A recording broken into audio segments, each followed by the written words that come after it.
মারবা না রে ভাই, কারণ আমি দুনিয়াতে আসি রহমাতুল লিল আলামিন।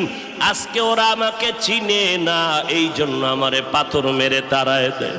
ওরা যদি জানতো আমি মুহাম্মদকে, ওরা তো জানেন আমি মুহাম্মদের বাবা নাই, ওরা জানেন আমি মুহাম্মদের মা নাই, আমি মুহাম্মদ বড় অসহায়। ওরা যদি জানতো আমারে মোহাব্বত করে ওরা আদর করত, পাথর মারতো না। ওরা চিনে না, এই জন্য আমাকে পাথর মেরে তাড়ায় দিতেছে। একদিন যদি কবুল করেন আমার আল্লাহ, ওদের দ্বারা কালেমার খেদমত হবে জমিনের ভিতরে, ওদেরকে মারা যাবে না। ও জিবরাইল, এদের উপরে কোনো আঘাত করিও না। আমার মায়ার নবী রক্ত পড়ে জুতা আটকায় গেল। আম্মা জান আয়েশা রাদিয়াল্লাহু আনহা বলেন, ও মুসলমান নবীরা আসে